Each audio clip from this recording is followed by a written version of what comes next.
Hello and welcome to the virtual edition of our year-round screening series, Film Independent Presents, and to this Q&A for Apple Plus series, Losing Alice. I'm Jen Wilson, Senior Programmer for the Film Independent and for this screening series. Before we get started, I have to give some praise to our supporters. Thank you to our incredible lead sponsor, the Hollywood Foreign Press Association, and our screening partners, Vision Media. For those of you watching live today, please take advantage of the question box at the bottom of your screen and submit some questions for me to ask our guests towards the end of the Q&A. And now please welcome today's guest from the new Israeli TV series, Losing Alice, creator, writer, director, and executive producer, Sigal Avin, and actors Ayelet Zurer and Lihi Kornowski. Welcome, everybody. Hi, Jen. Hi. Did I say everybody's name correctly? I'm very impressed. Yes. Thank you. That made my day. So we're Film Independent is a membership organization, and we have a lot of members that are first-time filmmakers, emerging filmmakers. And so I like to start with a question of each guest. What is your filmmaker or performer origin story? So we're going to start with Sigal. How did you become a filmmaker? Hi everyone. I think I pretty much knew I wanted to be a director at the age of 7. I think it was 7 or 8 after I saw E.T. And then at a certain, when I finished the army in Israel and I wanted to go to film school, and I didn't get in any of the schools that I wanted to or could here in Israel. So I went to study acting because I knew there were a lot of actors that have reached directing after they studied acting, and it turned out as a good solution because I kind of have the same language as there's a certain language you study in acting school. And actually both Lihi and Ayelet, we all went in different times, but we were all in the same acting school in Israel, in the Yoram Lowenstein acting studio. And soon after acting school, I started with children's plays.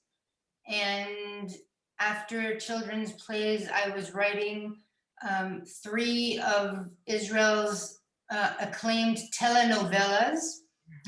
And after that was and theater shows. I was always doing theater side by side to that. And then after that was the first time I wrote a drama comedy that I persuaded the company to let me direct. And the first time I wrote and directed television was Mythological X, that later became The X List on CBS. It was a remake. And that's kind of my origin. Awesome, thank you. Ayelet, same question for you. I guess we already know where you went to acting school. Yeah. I think my beginning, the seed of seeds is the, so I grew up in the 70s and my dad brought this TV, which was like a very simple TV. It was, we used to watch them together every Friday, and every Friday they shown a film. Usually it was Egyptian. The Egyptian films back in the day were like Bollywood.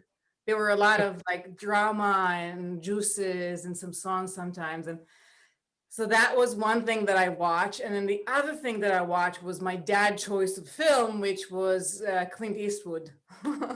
So I was like watching these 2 things.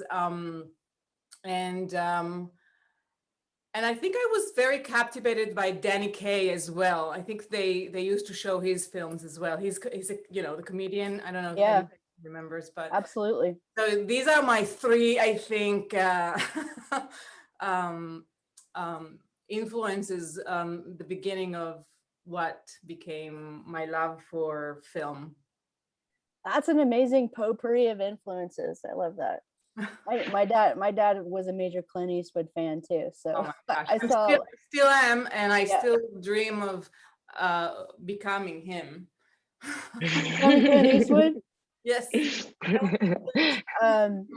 Did you know that Once Upon a Time in Hollywood, the Tarantino movie, that Leonardo DiCaprio's character is based on Clint Eastwood Oh, really? in that movie? Wow, I didn't know it. Yeah. Yo. Amazing. Yeah, Awesome. because Clint Eastwood was kind of stuck in doing like TV westerns, and he didn't really know what to do with himself. And so somebody had the idea of him doing this western in Italy, and then that sort of like totally revitalized his career. Amazing. I think he's an amazing creator. Amazing director. He's one of my favorite, and I met him. I mean, I've met him once in Santa Barbara Film Festival, and he was sitting on a chair, and I was dying to come and to say a word, and I was so afraid. He was my crush, you know. He's my youth hero. So, I mean, childhood hero, really. So, I just watched him from afar. Okay, Lihi, same question. What influenced you to become an actor? Actually, I used to sing opera for all of my life, and in the age of 20, when I got into the army as an excellent musician, so there's a part as an excellent musician, excellent dancer, all those things. So I got into the army, and I wanted to make some money because I was young, and I was looking for how can I make some money. And so my friends told me that I have a good smile, so I can do like a teeth commercial, you know, like Colgate or something. So I got into agency where my friends was in, and I started to make some auditions for commercials, and then I just roll into some audition for a TV series for children, and then I get the part, and then I just started to work on this, you know, and then I just fell in love when I first played my first like serious role, the burglar of Agar Ben Asher. So I just fall in love in this מקצוע. How can I say מקצוע? Profession. Occupation. Yeah, in this profession. So I fell in love in this profession, and I just started to make it and make serious about it, you know. Profession sounds so much better in Hebrew than it does. מקצוע. The way your teeth is the best teeth I've ever seen in my I life. mean, you do have some amazing teeth. My father is a Her dentist. father's a so- dentist. My father is a Oh, dentist. okay, so, okay. Okay, guys. So it's not really fair. You get free dental care. I get it. Exactly. So this series, you know, we don't get really very much Israeli TV over here in the United States, and so it was phenomenal, you know, that Apple decided to pick up this series. We're getting, you know, so many more international television series over here now, which is great. But I'm wondering how you think the reception of the series has been different in the United States than from in Israel. What was the reception of the show in Israel? Oh, I'm sorry. for the director and writer. Sigal. I think it was a stranger animal for when it came out in Israel, because it's a genre less. It's not there. I'm not sure there's anything. I mean, it's very different and strange as it is anyway.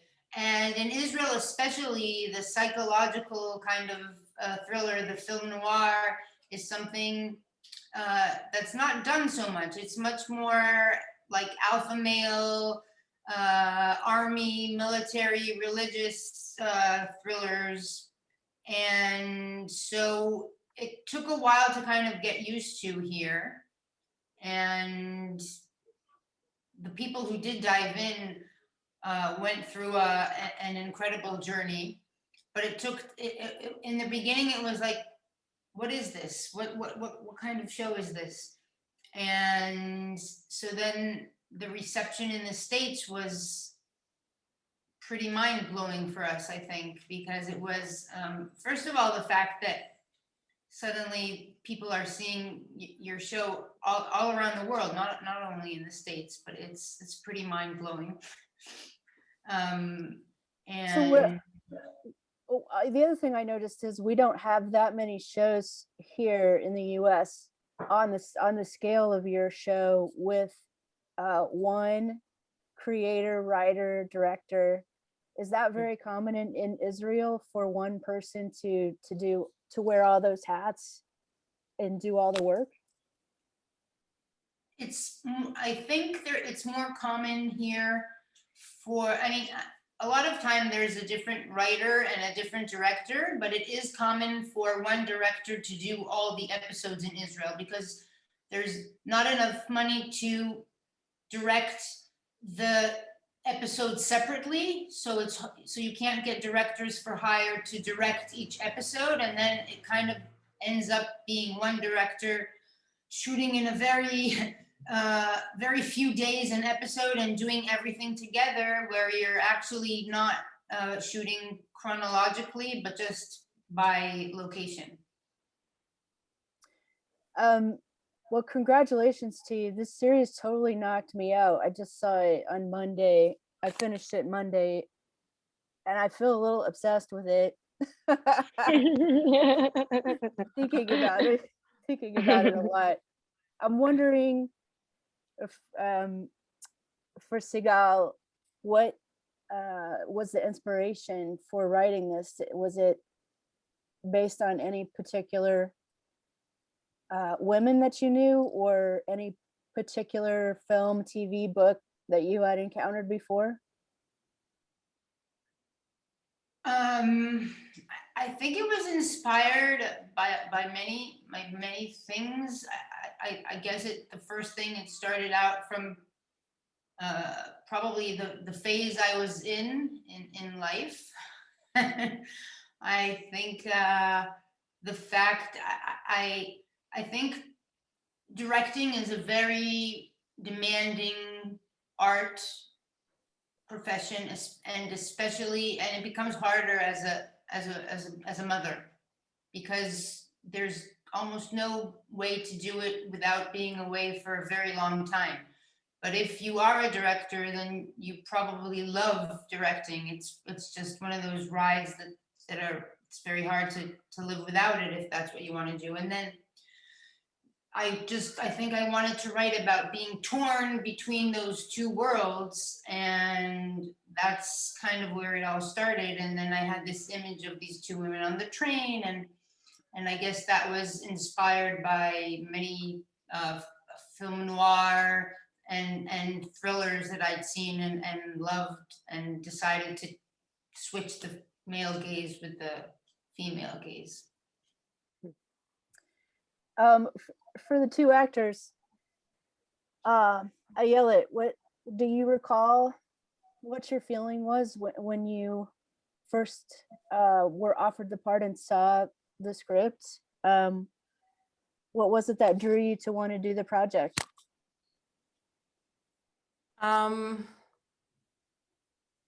Beyond fear or of failing tremendously, because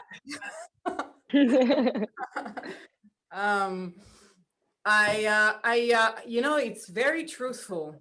I didn't see the genre in it so much. I think that was Sigal's mind. I really read it as a drama at first, and it was very funny too.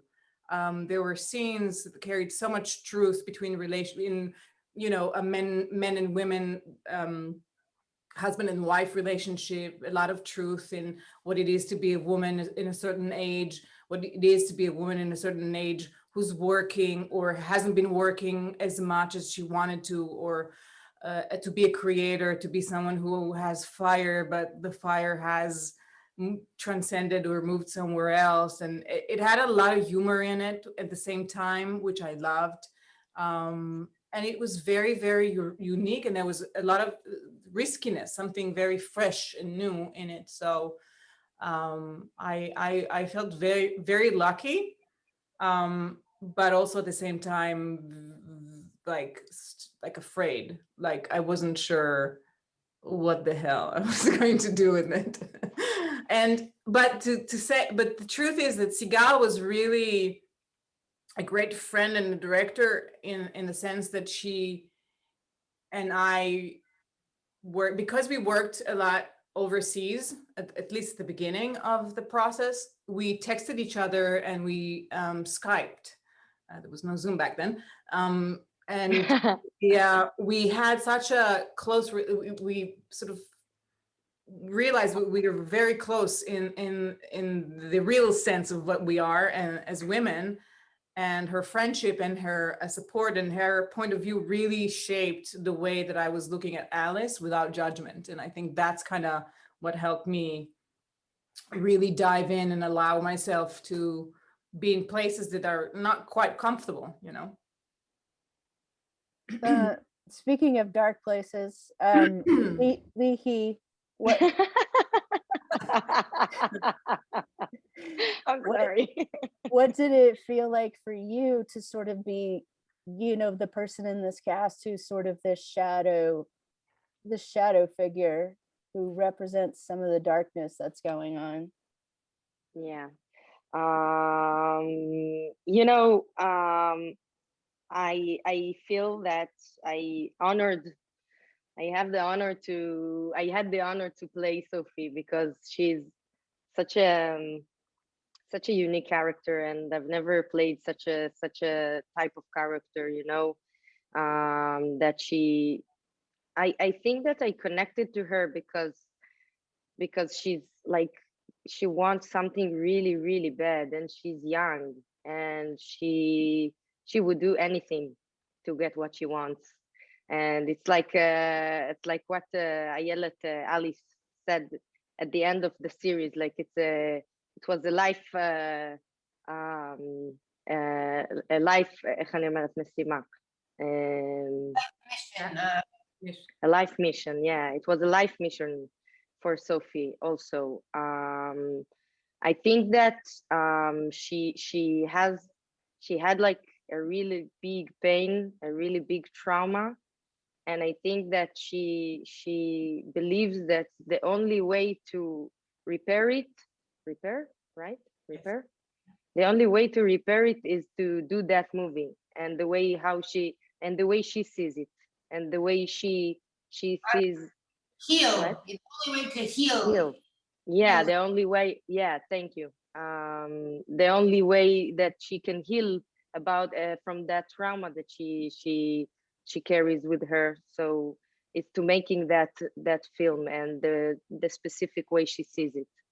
And I think all the dark side in her is coming from her big want, you know. She's wants something really, really bad, and I think that every person that wants something really, really bad, all the bad stuff going out from him, it's like a person doesn't see anything but only the thing that he wants, you know.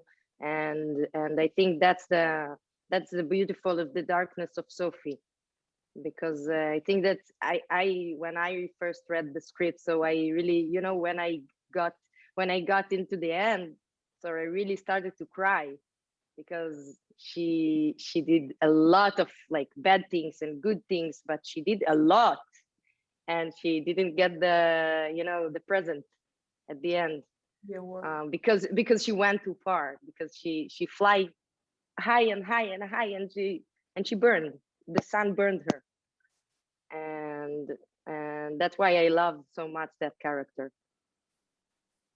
It's so Uh, interesting that you say burn. You use Icarus for Yes. that because I Yeah. burns as a phoenix. So it's funny that you say that. I Exactly. never heard you say that before because you say that Sophie burns and I say that Alice burns as well. We both have Exactly. characters that burn at the end. It's funny. And David also. I believe that David also. Every Yeah. character is burned at the end. Like every character is go too far with her will and burns. Yeah. Yeah, it's interesting. I was suggesting that Lihi is the one with the shadow side, but actually, I think Alice. Definitely. I don't think it would be. I don't think it would be a project if Alice didn't also embrace her shadow side at times as well. I think Alice is in the shadows as well because she leaves off Sophie. She drinks her life juice. I don't think that's a good thing necessarily. Also, her transgression from the motherhood into it's deep. Alice goes deep. And she's Goes dark. willing to sacrifice, the precious relationship. I mean, I don't know. It's pretty dark to me.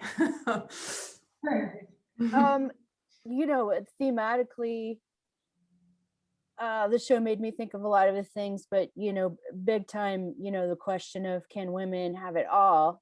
Can we have the big career and the family and everything that everybody expects us to do? Is that something that the three of you thought about a lot for yourselves and your own personal lives? Like, can I have it all? Am I trying to have it all? Is it going to work? All the time. Yes. All Okay. the fucking time. I guess just as women, we just all think it all the time, right? All the time. Is anybody going to hate me for having it all? Probably. I change my mind a lot. I have a feeling that yes, for sure I can make it all. I can have it all. I'll do this. Yes, I can do it. And then, some days I'm like, I don't understand women who do it. I mean, I adore and admire, but I just want to nap. I want to relax. I want to have, so I think it's the back and forth of what it is to be a working woman, and especially in this field, it's a very challenging profession, I think. I mean, any profession really. I just listened to a scientist in Israel that she's an incredible scientist, and she talks about zooming all day and all night, and her daughter knocking on her door and says, "Mommy, can you please read me that book?" And then she says, I can't. I'm actually inventing something that will help humankind, so she doesn't, Yeah. But men are, I think, are a little more forgiven for making that choice than we are. So I think that it's not, I think the main thing is that, it's not, there's not equality yet. So, and until there is equality, we're trying to juggle all these things together. And I mean, you never hear a man saying that he has to juggle. He goes out and he does his thing, and we're trying to juggle it all together, the kids and the home and going out to work, and it's hard, and you're always paying a price for something. And then I think we also have our guilt built in, like there's nothing you can do. It's this, you go through life with all the guilt that you hold for the things that you're doing, and so it's not easy. One sequence that I especially admire in the film is when Alice is directing the love scene, and she's not getting what she wants, so makes them do it. I don't know, however many takes, 100, and then they're overtime and they have to do another day. But that scene seemed like a symbol to me of what women have to do to get what they want. to force what they want. Did you see it that way when you wrote it that way, Sigal? It's funny because those are one of the like first scenes that I had in my head when I started writing the series. And I remember the producer said, when I told him about the scene, he says, "That's the reason you're writing the show, right? That scene." And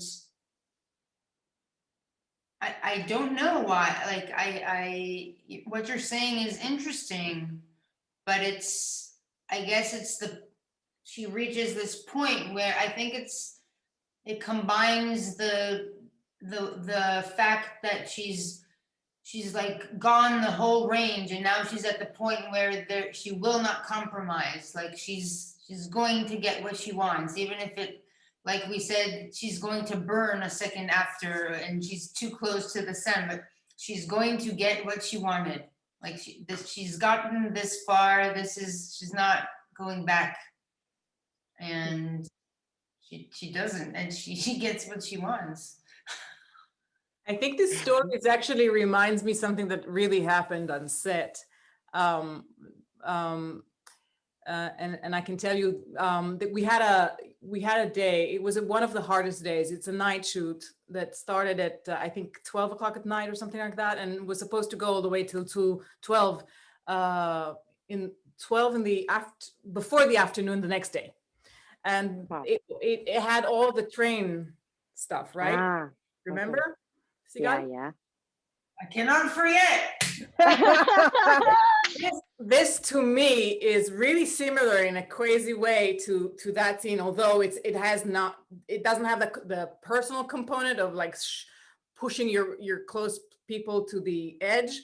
But what happened with us was with it was the train scene, and the train arrived, but it wasn't the train that Sigal and Rotem envisioned in their mind. They chose a train, and there was a stop, and we did our makeup, and there was a hush and conversations and people going up and down towards the train and going up, and then something was up, and then I saw that they were having a meeting, and they were saying, okay, Sigal and Rotem don't want to continue, they don't want to film. And I was thinking in my heart, she's not going to have the balls. No way. Not going to have the balls to not film today, because Israel is so tough with budget. It's like doing an independent film, really. And so, there was I think 2 hours or something of like going back and forth, and eventually it was canceled. And as I was walking back to the car, I was actually very relieved, because I didn't feel good that day. I didn't feel like I was like I could do it. And I thought it's unbelievable. And that scene moved to a different day, some other time, quite close to the end. And she got the right train, but it was such a big deal. For me, it was almost like having Alice, to see in a way a variation of her, without the the craziness, but yeah, that there's no way. I'm not saying yes, I'm not caving. It was an ugly train. It was not the right train. It was a new train, and she wanted the little slightly older one, I think, right? Scout, you pick the train, and it was very tough finding the right train for this scene, and then the wrong train arrives. So I think that's incredible, to be honest. I saw an interview with Celine Sciamma, the French director, and she was talking about trying to know all the answers to all the questions that she's going to get beforehand when she's on set, because she's like, because I don't have time to think very deeply about all the decisions that I have to make in a split second. And that was the first time that I had ever thought about that. All the decisions that the director has to make, that you could be afraid could make or break something. But then also all the things that don't come together, that end up coming together in a different and better way too, that you don't have any control over. I think that's also a really interesting part of a very complicated filmmaking process. So we're gonna take some questions from our members. Let's see. I love this show. Congrats to you all. Question for Ayelet and Lihi. How did you approach the layered chemistry / relationship between your characters? I was mesmerized anytime you shared a scene together. Ha, Nice. Lee. Nice. I first okay. So yeah, so actually we talked about it already a lot, but yeah, but I actually at the first audition, I'm gonna tell the story again. What can I do? At the first audition, so Ayelet came into the room, and I was a big fan, until now. And I was like, oh my God, I have to do a selfie with her. And I was like, can I do a selfie with you? And she went like it came like a surprise, surprise to her, it was like, and she had a tough day and she had a tough time, and she was like, no, like what do you want from me? Like, get off, like what do you want? Like are you stupid or what? Like, and I was like, okay. And then we made the audition and it was great. It was Sigal all the time said that finally we had like a match that doesn't seem like a mother and daughter. It seems like two women that have a really strong chemistry between them and strong tension between them. And I had that feeling immediately. And I all the time said to Sigal, please take Ayelet, please take Ayelet, please choose Ayelet. And she, of course, she chose her. And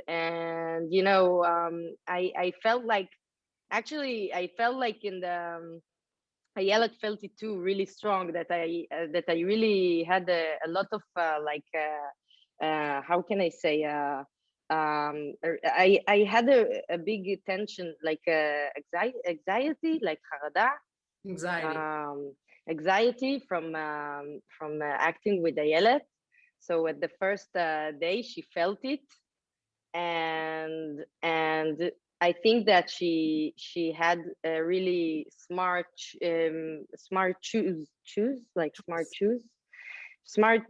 choice, that she set the boundaries between us, because I all the time wanted to be a friend with her. I all the time wanted her to like me. I all the time wanted her to to give me attention, and to that I all the time search for love from her.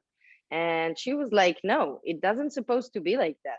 It doesn't, so it's not the relationship, it's not the story, it's not the story we're supposed to tell.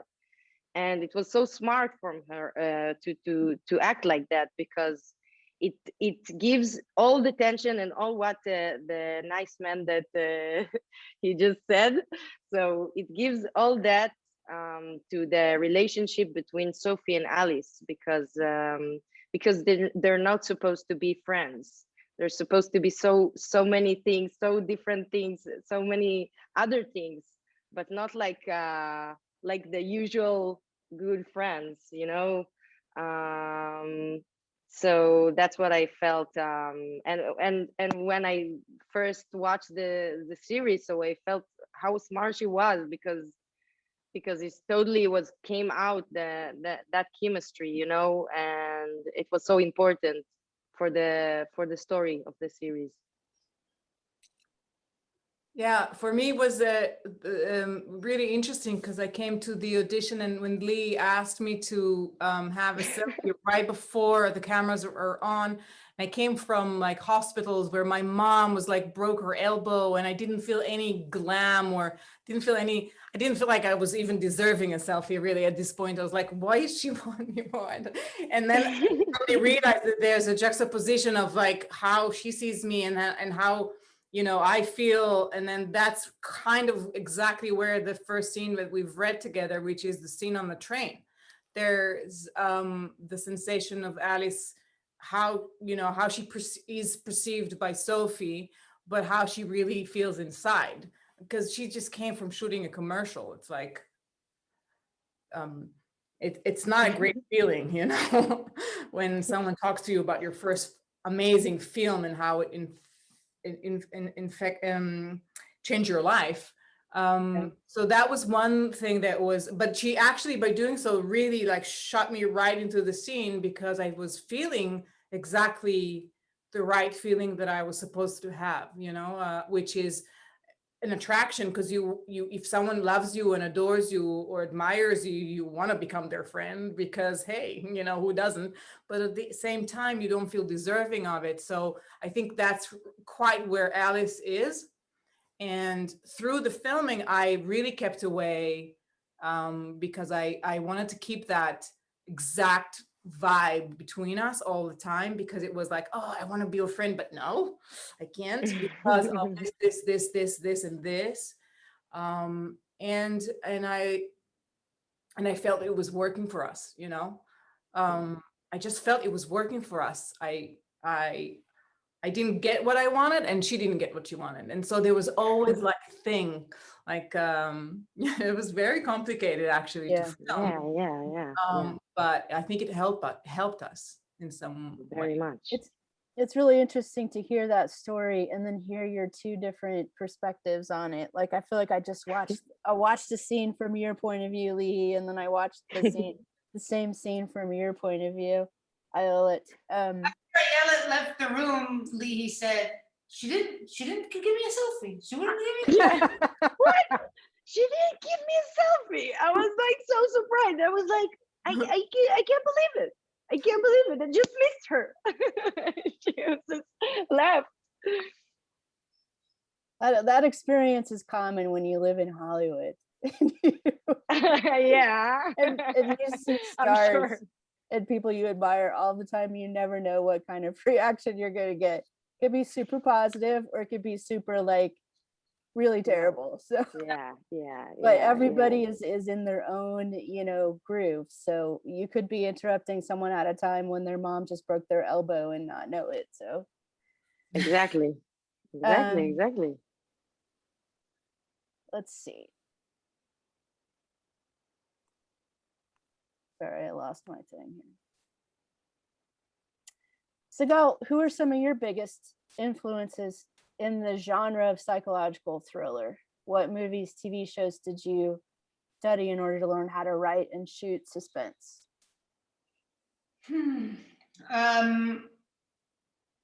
I adore David Lynch. I just adore David Lynch and the way he works and the vibe and the atmosphere that he's able to create. I adore the eroticness that Jane Campion is able to achieve without almost doing anything. It's like magic.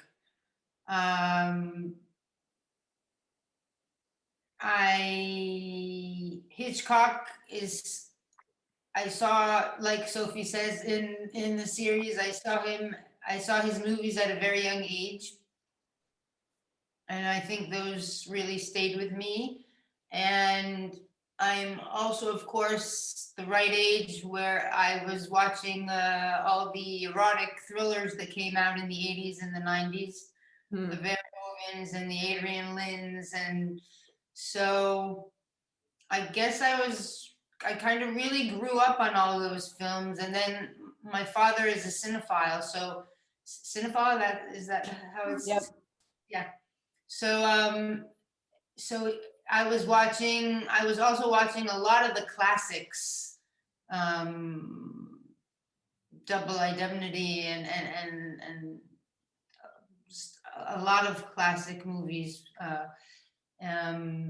So I guess like when I came to do the project, it was all in there. It was almost just built in. It kind of, I was surprised at how much I knew, actually, because I kind of grew up on all those films, and they had a true inspiration on me. And then these two brilliant actresses just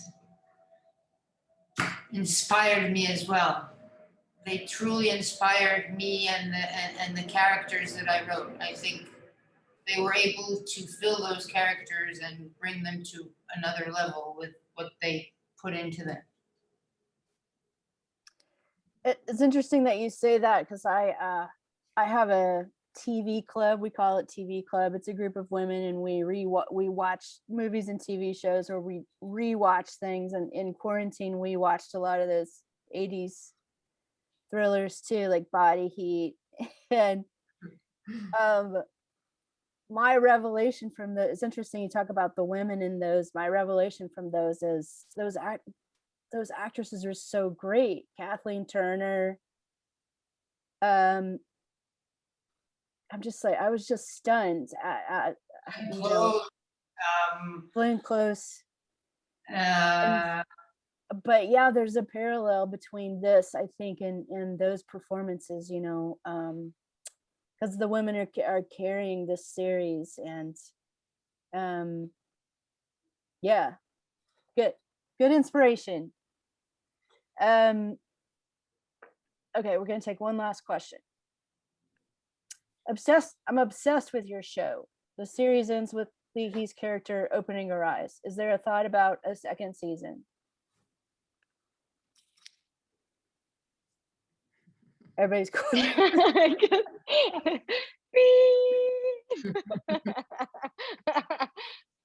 Okay, well, I'll throw something else out to the audience just for, I'm not answering that, but just so that it's out there, because I'm not, some people are aware of the twist ending before Sophie opens her eyes. Like there's a sentence on the train that twists the whole perspective around. And some people are aware of it and some people are not. So if you watched the show and you weren't aware of the twist, you should go back and see what you missed. okay. Good suggestion. I'm not sure I got it either then. Oh my God. Okay. Yeah.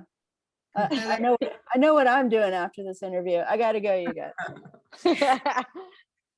It's one sentence that changes everything, and it's on the train before